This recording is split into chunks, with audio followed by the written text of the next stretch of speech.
आज का अपना विषय जो था वो है मोहनजोदड़ो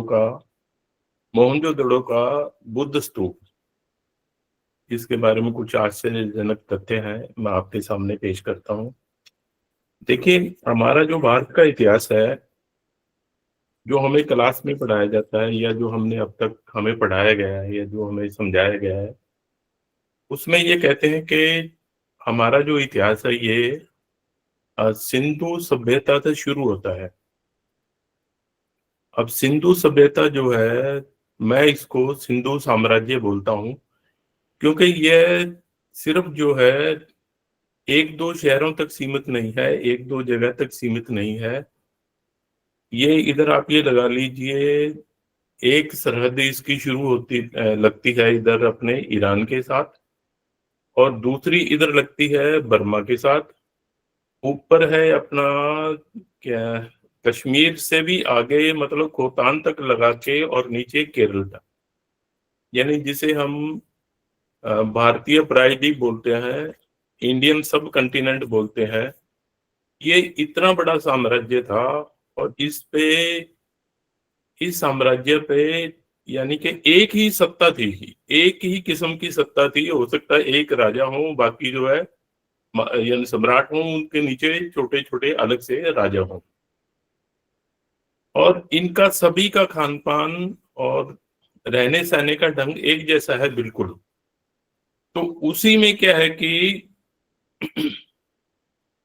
जब मैं यानी कि इस फील्ड में आया, मिशन में आया, तो मैं उस टाइम पे 9वीं क्लास में पढ़ता था। मैं 1972 की बात है ये। तो मुझे हमारे एक जानकार थे, उन्होंने मुझे किताब दी बाबा साहब की, शूद्र कौन है। तो छोटी उम्र थी, 14-15 साल की, बहुत ज्यादा नहीं समझ पाया। इतना ही समझ पाया कि हम पहले क्षत्रिय होते थे। तो उसके बाद जैसे शुरू किया इतिहास भी, हम फिर आज ऐसे क्यों हैं। तो उसी में जब मैंने पढ़ा, ऐसे चलता रहा, तो उसमें मोहनजोदड़ो जो है, सिंधु सभ्यता का जैसे बात आई, तो उसमें दो नगरी पढ़ाए जाते थे हमें, हड़प्पा और मोहनजोदड़ो। तो मोहनजोदड़ो में एक बुद्ध स्तूप मिला। जब वहां बुद्ध स्तूप मिला तो मेरे मन में एक सवाल उठा कि अगर वहां बुद्ध स्तूप है, तो फिर ये जो सिंधु सभ्यता है ये बौद्ध सभ्यता क्यों नहीं है। ये सिंधु साम्राज्य जो है ये बौद्ध साम्राज्य क्यों नहीं है, और इसको किसने बनाया। तो उसी सिलसिले में मैं आज आपके सामने ये पेश कर मतलब आज अपनी ये बात कहना चाह रहा हूं इसमें। ये देखिए, ये जो स्तूप मिला है, जिसकी ये अब देखिए, ये करीबन 70-72 फुट ऊंचा है जमीन के लेवल से। अब आज से आप ये लगा लीजिए करीबन 1800 या 2000 साल पहले ये बना। तो उस समय मतलब इसको किस ढंग से बनाया गया होगा। और दूसरी जो सबसे बड़ी बात क्या है कि चाहे मोहनजोदड़ो हो, और अब ये देखिए, ये संघोल का है। ये मेरे एक मित्र हैं, कुशल कुमार जी, ये वहां से उन्होंने फोटो भेजी है इनकी जो है संघोल से। ये मेरे एक और जानकार हैं, उन्होंने ये भेजी है चनेटी से, और ये अग्रोहा का है। तो आप कहीं भी चले जाइए, पूरे भारत में कहीं भी चले जाइए, चाहे आप ये राखीगढ़ी में चले जाइए, चाहे किसी कालीबंगा हो, या कुछ भी ऐसा स्थान हो, वहां पर सिर्फ और सिर्फ बुद्ध की ही निशानियां मिलती हैं। तो जब ये बुद्ध की निशानियां मिलती हैं, हमारे धर्म की निशानियां मिलती हैं, बौद्ध धर्म की निशानियां मिलती हैं, तो इसका अर्थ ये है कि ये जो जिसको हम सिंधु सभ्यता बोलते हैं, असल में ये बौद्ध सभ्यता थी, बौद्ध साम्राज्य था, और इसको नष्ट कर दिया गया। और जितनी भी जगह है, मतलब क्योंकि बहुत निशानियां मिलती हैं, तो ये हमारा ही साम्राज्य था। अब क्वेश्चन ये कि किसने नष्ट किया, ये एक अलग सवाल है, इस पे फिर कभी बात करेंगे। और बस यही मतलब अपना मतलब मैं, मेरा सभी लोगों से यही कहना होता है कि आप ये मान के चलिए कि ये भारत देश हमारा है, हम बहुजनों का है। इसका एक एक कण हमारे जो पुरखे हैं, हमारे जो पूर्वज हैं, हमारे बाप दादा हैं, उन्होंने बनाया है ये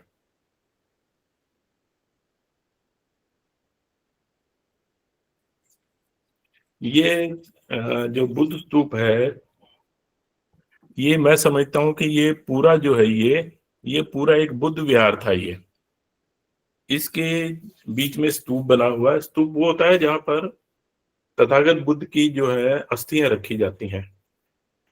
तो बीच में एक अस्थियां रखी हुई थी इसमें, ये बुद्ध स्तूप, यानी कि अब ये बचा हुआ जो है, इतना बचा हुआ है, इसमें से आप ये लगा लीजिए, अगर लाखों नहीं तो कई दसियों हजार ईंटें यहाँ से निकाल के यहाँ रेलवे लाइन बिछाई गई थी, उसके नीचे उनको फोड़ के बजरी बना के उसमें उसके नीचे डाल दिया गया। यहाँ के आसपास के जो लोग रहते थे वो यहाँ से ईंटें निकाल के उन्होंने अपने घर बना लिए, गलियां बना ली, सब कुछ किया उन्होंने। तो इस विहार में, या समझो ये हो सकता है ये यूनिवर्सिटी या कॉलेज टाइप कुछ रहा हो। इसमें 78 कमरे बने हुए हैं इसके चारों ओर जो है, और इसमें भिक्षु भी रह सकते हैं और विद्यार्थी भी हो सकते हैं। तो आप ये समझिए कि उसमें कम से कम भी 150, 200, 250 लोग जो है इस विहार में रहते थे। इसके साथ ही दो बड़े चबूतरे मिले हैं, ऐसे प्लेटफार्म बने हुए, खंबे मिले हैं, उनके ऊपर छत थी वो तो अब गिर गई है। तो ये भी हो सकता है कि ये यहाँ पर विद्यार्थी जैसे बैठते हो, या बाहर के लोग आते हो जैसे सत्संग करते हैं, कुछ उस ढंग का कुछ होता हो। और ये ऐसा भी हो सकता है जैसे आजकल ये अपने अनाज मंडी में आप जाते हैं तो देखते हैं कि वहाँ बड़े बड़े शेड बने होते हैं, तो हो सकता है उस ढंग का कोई शेड हो, ये अनाज मंडी के टाइप से कुछ यहाँ पर काम होता हो। लेकिन मुझे लगता है कि इसके बाहर बना हुआ, इसमें नहीं है, इससे हट के चबूतरे बने हुए हैं बाकी जो शहर है, तो हो सकता है वो अनाज मंडी के टाइप हो, या हो सकता है वहाँ कुछ सत्संग वगैरह कुछ ऐसा होता हो। अगर आप पंजाब में जाएं, क्योंकि मैं वैसे पंजाबी हूँ, पंजाब का जन्म है मेरा, तो वहां पर जो गांव लगा लो या शहर ले लो, कोई भी जो है, उसके बीच में गुरुद्वारा होता है, और बाकी सारा शहर उसकी चारों तरफ बना हुआ होता है। यानी कि पहले जैसे गुरुद्वारा बन गया, उसके फिर साइड पे दुकानें बन जाती हैं, फिर उसके बाजार, और उसके बाद जो है रिहायशी एरिया, और इस तरह होता है। आप चाहे मुक्तसर चले जाइए, अमृतसर चले जाइए, किसी भी चले जाइए। तो ये जो परंपरा है, मैं समझता हूँ ये यहाँ से हमारी जो सिंधु सभ्यता है उसी की परंपरा है कि हम बीच में अपना धार्मिक स्थल बनाते हैं, और फिर उसके चारों तरफ अपने घर बना लेते हैं, अपने बाजार बना लेते हैं, अपने काम करने के स्थान बना लेते हैं।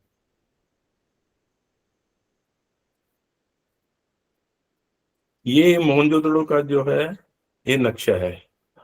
ये सिर्फ स्तूप का है, ये बीच में स्तूप है, ये भिक्षुओं के और इनके कमरे बने हुए हैं, भिक्षु रहते होंगे या विद्यार्थी रहते होंगे, और फिर ये बाकी इसके बाद जो है ये सारा शहर है। और ये कमाल की बात ये देखिए, जैसे हम अग्रोहा गए थे, मैं भी गया था वहां पर, और रमेश जी और कई बहुत से लोग गए थे वहां पर।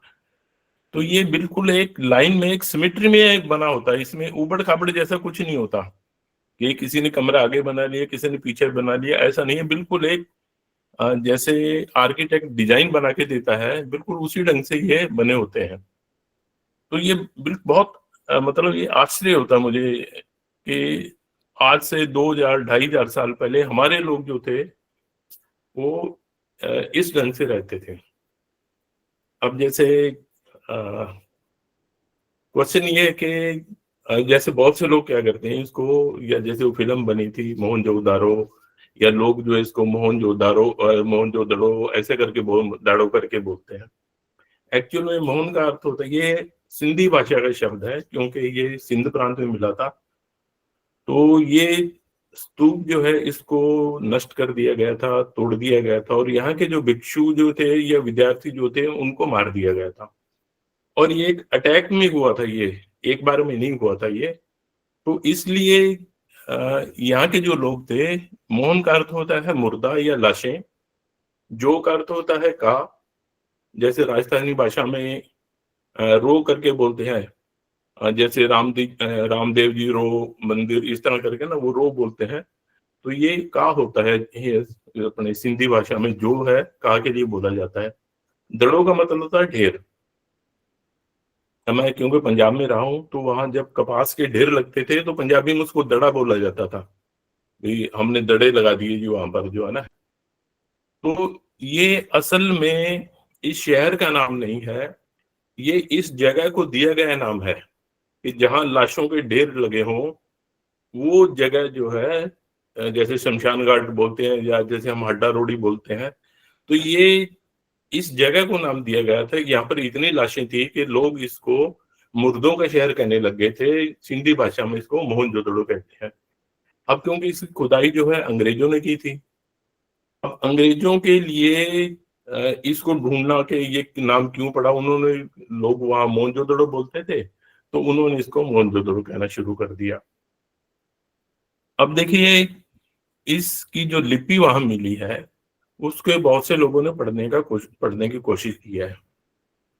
एक हमारे गोंडी भाषा जो है, गोंड के जो है एक विद्वान है बहुत अच्छे, कांगली करके हैं, उनके आगे उनका नाम है रावण कांगली, ऐसे करके नाम है उनका, डॉक्टर है वो, पीएचडी करके। तो उन्होंने फिर इस भाषा को अपनी, जो ये लिपि है यहाँ लिखी हुई है, इसको अपनी भाषा में कंपेयर करके और फिर उसका अनुवाद किया है। पहले अपनी भाषा में गोंडी में भाषा का अनुवाद किया, उसके बाद फिर उसको हिंदी इंग्लिश में किया। उनकी हाथ से लिखी हुई किताब है ये, छपी हुई नहीं, हाथ से लिखी हुई किताब है, जो मेरे पास भी है। मैंने डाउनलोड की थी ये वहां से, नेट से, इंटरनेट से। तो उन्होंने फिर इसका, तो अब देखिए, मेरी एक आदत है, तथागत बुद्ध का चेला हूं मैं। तो क्या है कि उन्होंने जैसे ब्रह्मजाल सूत्र में कहा भी आप कोई भी बात तब तक नहीं मानेंगे जब तक आप उसकी पड़ताल नहीं कर लेंगे। तो अब जैसे उन्होंने लिख दिया, अब उसको बाद मैं उठा के आपके सामने पेश करूं, तो लेकिन तब तो मेरी ये ड्यूटी बनती है, ये कर्तव्य बनता है कि उसको पहले मैं चेक करूं। तो अब देखिए, ये लिपि मुझे नहीं आती, वो भाषा मुझे, तो फिर मैंने क्या किया कि जैसे ये निशान है, इसका जो इन्होंने अर्थ दिया है, क्या दूसरी जो सील है, जो मोहर है, उसके ऊपर भी उन्होंने यही निशान, यही अर्थ किया है। ये जो निशान है या ये जो पशु है, इनको इसी ढंग से, बाकी सील में तो मैंने उनकी कम से कम भी मेरा ख्याल 50-60 सील ऐसे कंपेयर की, फिर मुझे लगा नहीं इन्होंने सही किया है। तब उन्होंने इस जगह का नाम जो है, ये है आयलार कोट करके। ये जो सील वहां मिली है मोहनजोदड़ो में, उस जगह पे इस पे आयलार कोट लिखा हुआ है। अब आयलार कोट का वैसे अर्थ होता है किला या बड़ा भवन जो है उसको कोट बोलते हैं। तो आयलार कोट करके यहाँ इसका नाम था, हो सकता है शहर का यही नाम हो। अब वो लाशों के ढेर थे तो उन्होंने जो है इसको अपने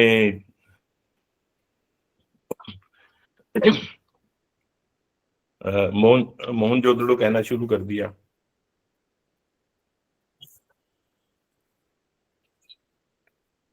अब इसमें, अब देखिए, ये वहां पर जब खुदाई हुई है तो ये ऐसे लाशों के, मिट्टी के नीचे दबी हुई ऐसे लाशें मिली हैं। इनमें से कोई भी बंदा जो आप देखें वैसे भी सही ढंग से दफनाया गया नहीं है। अगर दफनाया गया होता तो एक सिमिट्री में होते, एक लाइन में इनकी लाशें रखी होती।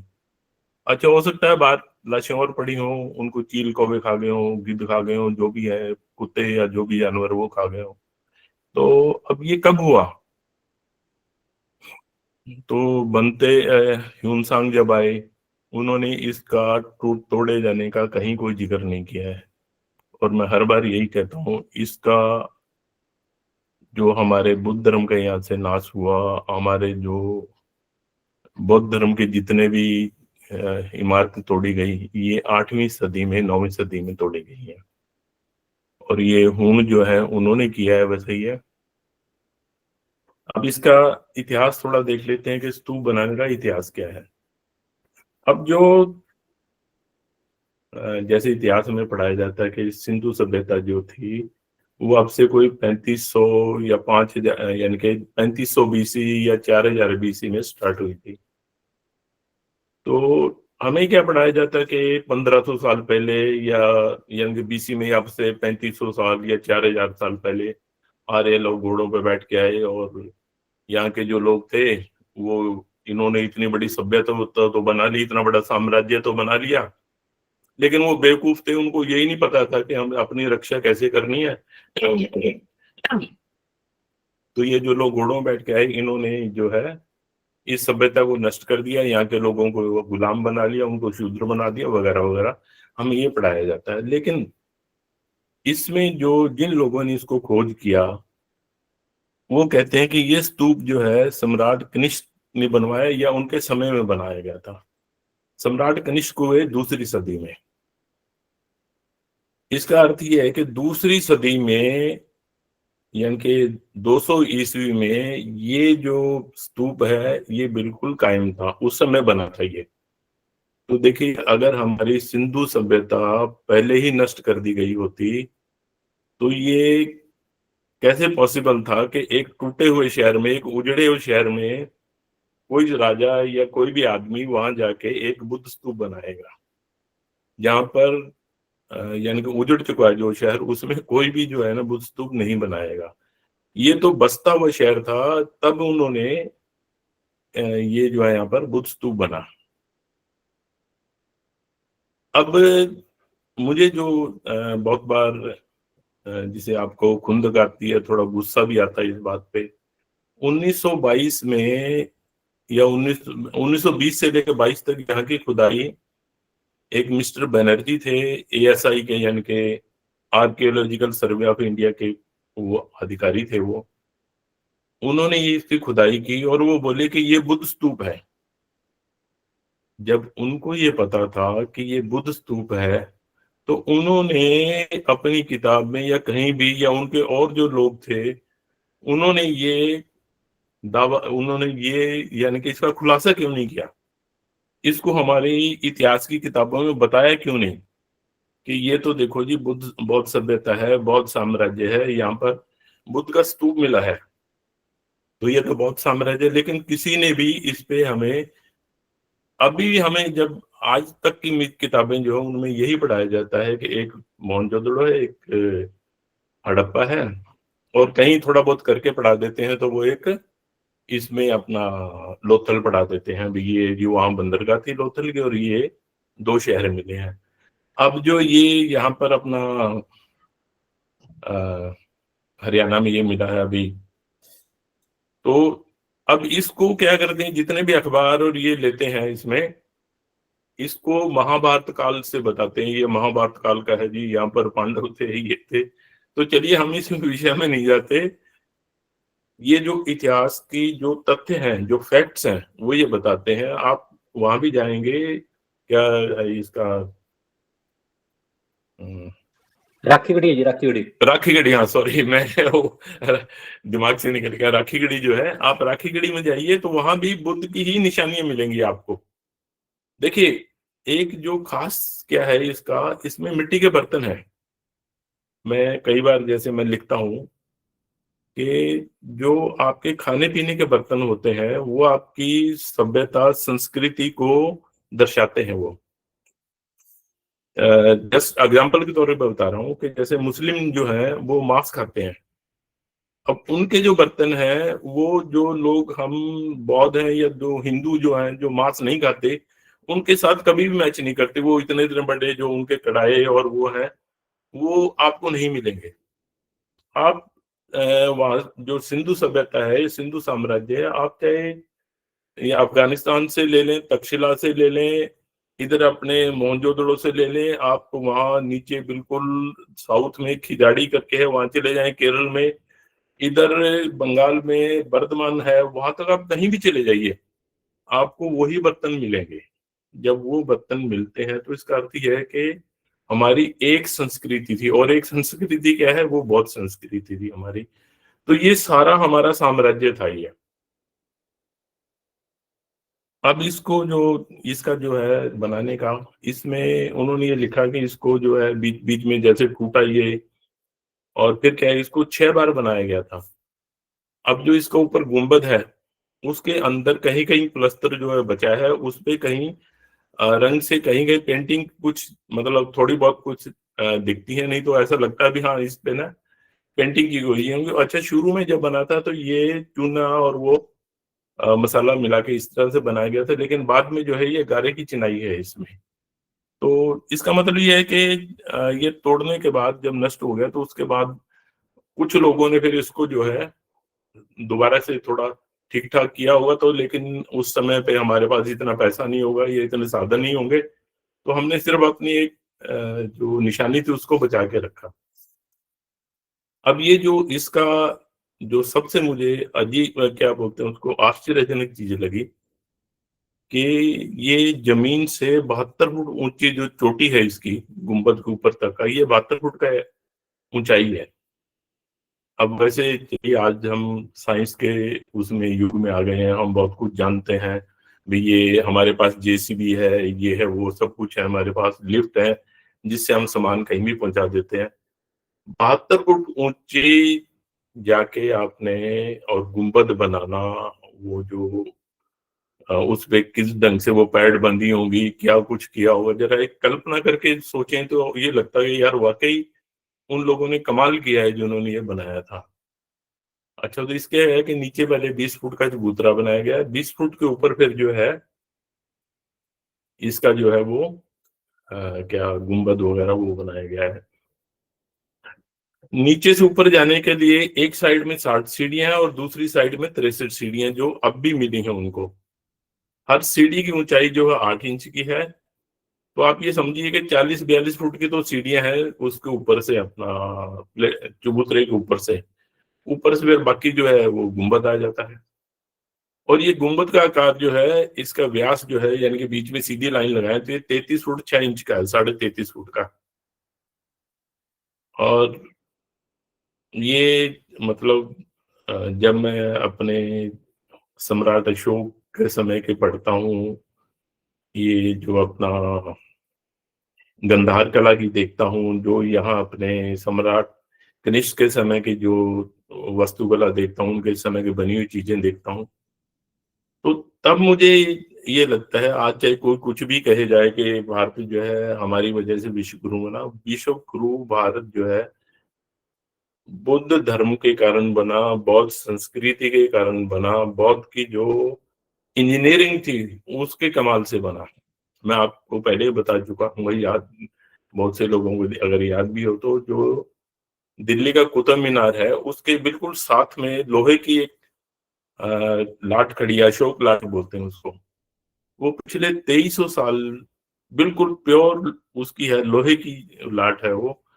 पिछले 2300 साल से वो धूप पानी में खड़ी है लेकिन उसको जंग नहीं लगा है। तो ये हमारा कमाल था, इसलिए हम जो है पता नहीं कितने लाखों ही लोग हमारे यहाँ बच्चे यहाँ पढ़ने आते थे। तक्षशिला यूनिवर्सिटी थी, इधर नालंदा यूनिवर्सिटी थी, यानी कि अब ये हो सकता है मोहनजोदड़ो ये भी एक यूनिवर्सिटी हो, यहाँ भी हो, यहाँ भी बच्चे पढ़ने आते थे, तो इसलिए हम विश्व गुरु माने जाते थे, कहे जाते थे। अच्छा, इस शहर की जो मुझे एक थोड़ी अजीब लगी, वे उस समय वो लिखते हैं कि जो इसके मकान मिले हैं और रहने-सहने का ढंग मिला है, जो इनकी गलियाँ मिली, उससे ये है कि उस समय पे 40,000 लोग रहते थे यहाँ पर। अब 40,000 लोग यहाँ रहते थे, तो आप ये लगाइए आज से आप ये समझिए भी 1000 साल पहले भी लगा लीजिए आप, भी जिस समय इसको नष्ट किया गया, उस समय या जब ये बना आज से 1800 साल पहले, तो उस समय अगर 40,000 लोग रहते थे, तो मेरे ख्याल हरियाणा, पंजाब की आज बहुत सी मंडियाँ भी में भी 40,000 लोग नहीं रहते हैं, तो इतना बड़ा शहर था हमारा ये। और जो मुझे एक इसकी जो यहाँ जो मतलब मुझे उसको पढ़ के जो एक खुशी होती है कि हमारे वहाँ पर सोना या चांदी तोलने के बाट मिले हैं जिसको 1 ग्राम के 10वें भाग तक। और देखिए वो जो बाट हैं उनको उन्होंने ऐसा नहीं है कि मतलब उन्होंने क्लेम कर दिया, उनको अलग-अलग तोला गया है, एक-एक बाट जो वहाँ मिले हैं। क्या वाक़ई उनका सबका वज़न एक बराबर है? और बिल्कुल वो एक बराबर है। एक हाथी दाँत का स्केल मिला है जिसको हम फुट्टा बोलते हैं वैसे, शायद आजकल बच्चे उसको स्केल ही बोलने लग गए हैं। तो मिलीमीटर जो होता है यानी 1 मीटर का जो हज़ारों भाग का, उसका भी 7वें भाग तक उसमें निशान लगाए गए थे। बिल्कुल एग्ज़ैक्ट, मतलब जैसे आजकल स्केल पे निशान बिल्कुल एक ही सही जगह में लगे होते हैं, ऐसे लगाए गए थे। तो आप ये सोच के देखिए कि जिस बंदे ने वो लगाए होंगे, जिस कारीगर ने, जिस इंजीनियर ने लगाए होंगे, उसमें कितनी महारत होगी उसमें, कि वो सेट एमएम के 7वें भाग तक उसने निशान लगा दिए। एक मोती मिला है वहां पर, क्यों हमारा यहाँ पर मोती मनकों का काम बहुत ज्यादा होता था। उसके ऊपर उन्होंने यानी कि ऐसे गोलाई में लाइनें लगाई हैं, और हर लाइन की दूसरी लाइन से दूरी जो है 6.7 mm की है। यानी कि ये आजकल तो अपने पास मशीनें हैं, कंप्यूटर है, उसमें आप वो फिट करिए डिजाइन, और वह मशीन पे लगाइए और वैसे डिजाइन वो छाप देगा। लेकिन उस समय पे जब बहुत सी जो आधी दुनिया के, पूरी आधी 90% दुनिया में लोगों को यानी कि चलने के लिए गाड़ी, वो मतलब बैलगाड़ी नहीं होती थी, झोंपड़े में रहते थे। उस समय में हमारे लोगों ने उस मोती पे 6.7 mm के निशान, मतलब वो धरियां लगाई हैं। यही एक पानी का ताल मिला है जो 39 फुट बाई 23 फुट वो उसकी लंबाई चौड़ाई है, और 8.25 फुट जो है वो गहरा है। तो अब वो कहते हैं कि यहाँ जो है लोग स्नान करते थे। तो अब ये ऐसे ही था जैसे स्विमिंग पूल टाइप जैसा है ये। तो मैं समझता हूँ कि ये, अब देखिए बौद्धों में तो ऐसा कुछ वो नहीं है कि हम कहीं तीर्थ स्थान पे जाएं और वो जो है डुबकी लगा के आए भी हमारे पाप उतर जाएंगे। तो मुझे ऐसा लगता है कि ये, इस जो अपना विहार था, ये बुद्ध स्तूप जो है, यहाँ जो विद्यार्थी रहते हैं उनके लिए पानी का वो जो है नहाने धोने का कुछ ऐसा प्रबंध हो सकता है। ये एक कमाल की चीज ये मिली, शहर में 700 कुएं मिले हैं। यानी कि 40,000 की आबादी में 700 कुएं मिले हैं, और एक शहर के बीच में एक बहुत बड़ा कुआं मिला है। यानी कि 700 कुएं तो 700 घरों में थे। अब आप ये लगा लीजिए कि एक घर में उस टाइम बड़ी फैमिली लगा लीजिए 20 आदमी है, तो 14,000 लोग तो उनके अपने कुएं थे, और बाकी जो 20, 25, 26,000 लोग बचे उनके लिए जो है शहर से पानी की सप्लाई होती थी। और पक्की नालियां बनी हुई थी जो वहां पर उनके घर तक जाती थी। वो जैसे आजकल तो अपने क्या है कि वो लोहे की और प्लास्टिक की नालियां होती हैं, उन्होंने ईंटों की नालियां बनाई हुई थी, ढक के बिल्कुल, जिसमें कहीं से कोई कूड़ा करकट नहीं जाता था, वहां से पानी जाता था घर में।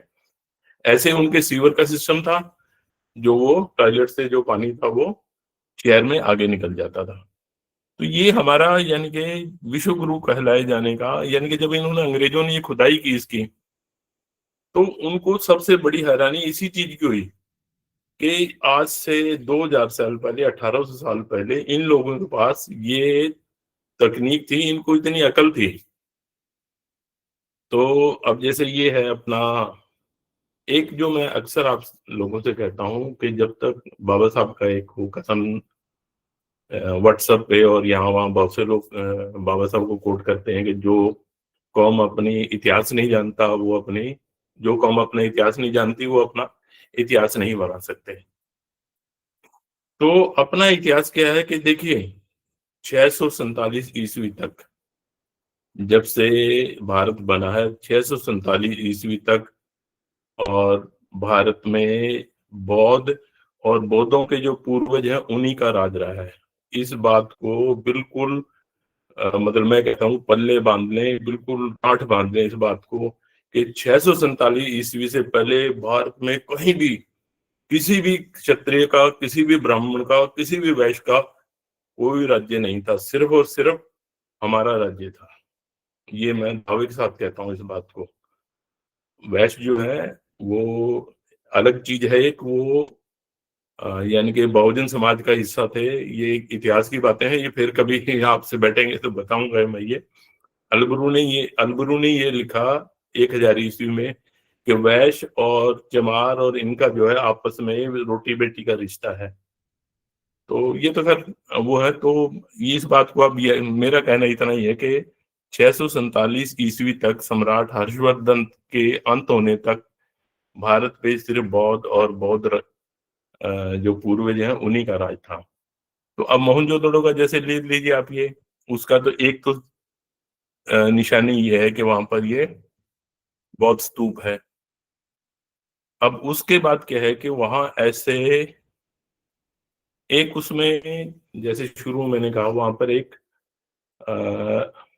अस्थि पात्र जो है जिसमें बुद्ध की अस्थियां रखी जाती हैं, वहां पर एक मिला है। तो पंजाबी में कहा होता है, रोही दे फुल्लां दी कौन करे राखी वेलिया। भी ए दोस्त, जो जंगल में जो फूल उगते हैं उनकी जो रक्षा कोई नहीं करता। तो हम हमारा ये जो बौद्ध साम्राज्य था, ये जंगल की तरह, यानी कि बिना माली के, बिना मालिक के ऐसे हो गया। लोग आए यहाँ पर, लूटा उन्होंने। ये अब क्योंकि सिंध में क्या है कि उस समय भी पठान, बलोच और सिंधी ये सब लोग रहते थे। आज ठीक है, उन्होंने धर्म जो है दूसरा अपना लिया है, लेकिन ये जो स्तूप है ये इन्हीं के पूर्वजों ने बनाया था। और फिर क्या हुआ कि इन्हीं इन्हीं लोगों ने इस स्तूप को तोड़ा कि इसमें वो खजाना रखा हुआ है, इसको तोड़ के इसमें से, अब स्तूप में तो उन्होंने क्या मिलना था, वहां पर तथागत बुद्ध की जो है एक पात्र था। उसको यानी कि हरियाणा पंजाब में तो देखो घिया पत्थर बोलते हैं, घिया पाठा बोलते थे हमारी भाषा में, तो जो राजस्थानी भाषा है वो नरम सा पत्थर होता है एक। उसको आजकल पीस के जो अपने बॉडी पे पाउडर नहीं छिड़कते वो बनाया जाता है। तो उसका एक पात्र बना हुआ था, उसमें बुद्ध की अस्थियां रखी हुई थी। जब उन्होंने, वो लुटेरे आए, उन्होंने ये देखा भी इसमें कुछ मिलेगा, तो अंदर उसमें जो है, उनके लिए तो राख थी वो, हमारे लिए तो अमूल्य वस्तु थी वो। उन्होंने उसको तोड़ फोड़ के वहां फेंक दिया। फिर जिन्होंने इसकी खोज की, इसको अपना खुदाई की, उन्होंने उसको जोड़ने की कोशिश की, लेकिन उसके टुकड़े जो है मिले नहीं उनको। थोड़ा बहुत मिला, तो ये मतलब इसमें तथागत की अस्थियां रखी हुई थी। राख को तो मिट्टी में मिल गई, और वो पात्र टूटा फूटा वहां पर मिला है। ये जो है धम्म चक्र, ये इस तरह का धम्म चक्र जो है, आप देखिए, जो पहले मैंने आपको दिखाया संगोल का दिखाया, उसमें भी ऐसा ही है। ये उनकी करीबन हर सील पे है, हर जो उनकी मोहर है उस पे ये निशान बना हुआ है। और ये, इसको सात्या बोलते हैं वैसे राजस्थानी भाषा में, और इधर सातिया बोलते हैं हरियाणा में। ये ऐसी बहुत सील मिली है वहां पर। अब कुछ लोग कहते हैं नहीं जी ये तो हमारा नहीं है, तो उनका जो है स्वास्तिक है। तो मैं उनसे कहता हूँ कि देखिए, ये जो है सम्राट अशोक ने जौगढ़ में शिलालेख लिखवाया, उस शिलालेख का मैं आपको चित्र दिखाता हूँ।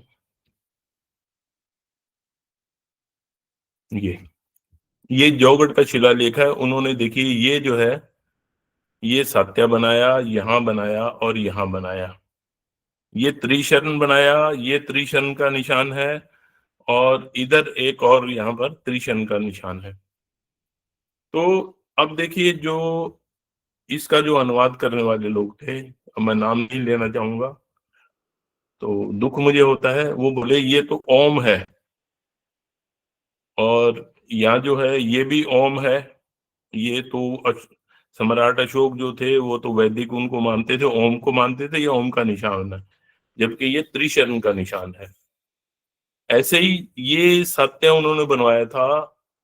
और मेरा ये कहना, बाकी देखिए आप लोग विद्वान हैं, इसको और अच्छे ढंग से इंटरप्रेट कर सकते हैं। मैं समझता हूँ कि इसकी जो 8 ये भुजाएं हैं, 1 2 3 4, ऐसे ये 8 जो है, ये अष्टांगिक मार्ग जो है उसको प्रदर्शित करती हैं। तो इसका और कोई अपना अच्छा कोई इंटरप्रिटेशन दे सके, कोई अच्छी इसकी व्याख्या कर सके, वो और भी अच्छी बात है। अब देखिए, वहां पर जो है ये मूर्ति मिली है इसी स्तूप के आसपास, ये गंधार कला की मूर्ति है, और ये वहां मिली हुई छोटी सी मूर्ति है, बहुत बड़ी नहीं है ये। तो अब देखिए, ये इसको भूमि स्पर्श मुद्रा कहते हैं। ये जो इस तरह से, इसका मतलब ये होता है कि बुद्ध जो है वो धरती की तरफ इशारा करके, हाथ करके कसम खा रहे हैं कि मैं लोगों के भले के लिए काम करूंगा। तो ये जो चीज है, ये मूर्ति अगर वहां मिली, उसके बावजूद भी लोग ये कहेंगे कि हमें तो पता नहीं चला। मैं नाम नहीं लेना चाहूंगा उन लोगों को जिनको भारत रत्न मिला है, जिनको पद्मश्री मिला है, ऐसे लेखक जो हैं, वो कहते हैं हमें तो ये पता नहीं चला जी वहां जो सिंधु सभ्यता थे वो किस धर्म को मानते थे। अब ये 2 मूर्तियां मिली हैं वहां पर, सील मिली हैं। अब ये जो गोंडी भाषा के हैं डॉक्टर कांगली या कंगाली जो है, वो इसका अनुवाद करते हैं गुरु मुखिया कोया पारी पहांदी। इसके ऊपर जो लिखा है, अब सिंपल सोचने वाली बात है कि जहाँ स्तूप मिलेगा वहां गुरु मुखिया कौन होगा। वो कहते नहीं जी, ये तो हमारे जो है शिव हैं ये। तो भैया गुरु मुखिया, स्तूप का गुरु मुखिया तो बौद्ध ही होगा, बुद्ध ही होगा, और कोई नहीं हो सकता। और दूसरी सील पर एक और सज्जन है, उन्होंने इसको पढ़ा, वो बोले जी यहाँ ये लिखा है, ये जो लिखा है, भगवान ने मार को हराया। अब मार को जो हराना है या उसको दबाना है, ये तथागत के सिवा किसी और ने नहीं किया।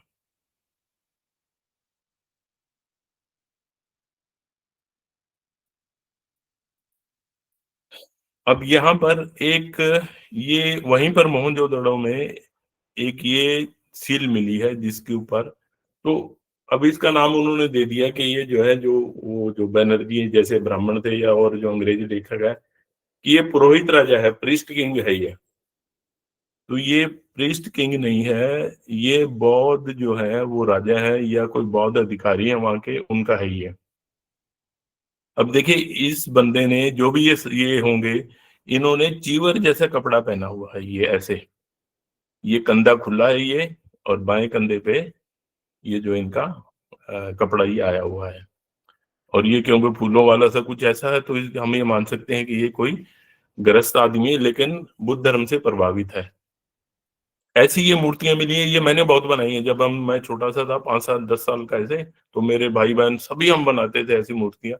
अब वो कहते हैं नहीं ये तो माता है, माता की मूर्ति है, वो मातृशक्ति को उनको पूजते थे।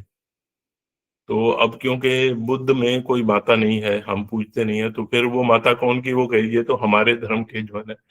तो आजकल एक उनमें एक नई चलन शुरू हो गया है कि ये सिंधु सरस्वती सभ्यता है।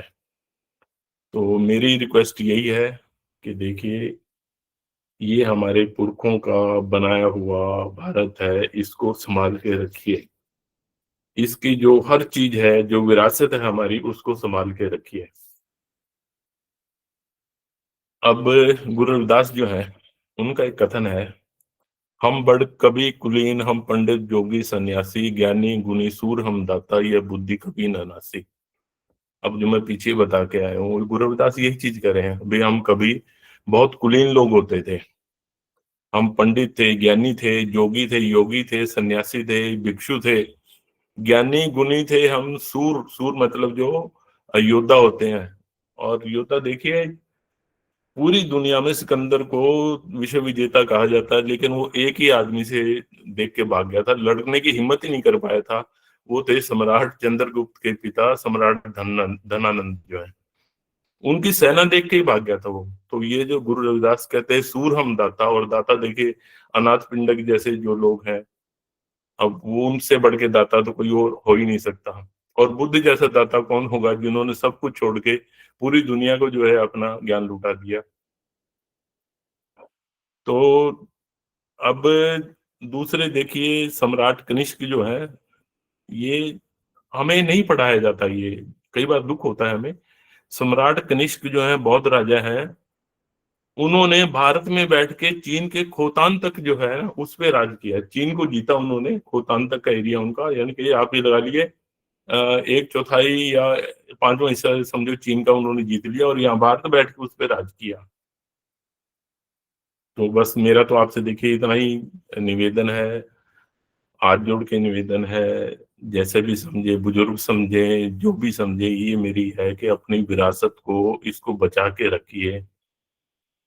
और बाबा साहब का जो आदेश है कि इस कारवां को पीछे नहीं जाने देना है, तो इसको ऐसे ही हमें जो है, जैसे मैंने किया, और बहुत से लोग हैं मेरे से बहुत बढ़िया बढ़िया लोग हैं, इसको खोज रहे हैं। और मैं समझता हूँ एक समय आएगा जब हम जो है इस भारत को, जो हमारा भारत था, उसको फिर से बौद्ध में बनाएंगे। अभी पिछले 10-12 दिनों से मैं, आप जो बनते जी ने वो आचार संहिता बनाई, उसको मैं खूब ध्यान से सुनता था। हाँ ठीक है, अगर हम इस चीज पे चलना शुरू कर दें, तो नेचुरली एक समय आएगा कि हम फिर से जो है भारत के, हमारी जो साम्राज्य था उसको फिर से खड़ा कर पाएंगे। इन्हीं शब्दों के साथ मैं विराम देता हूँ। नमो बुद्धाय, जय भीम।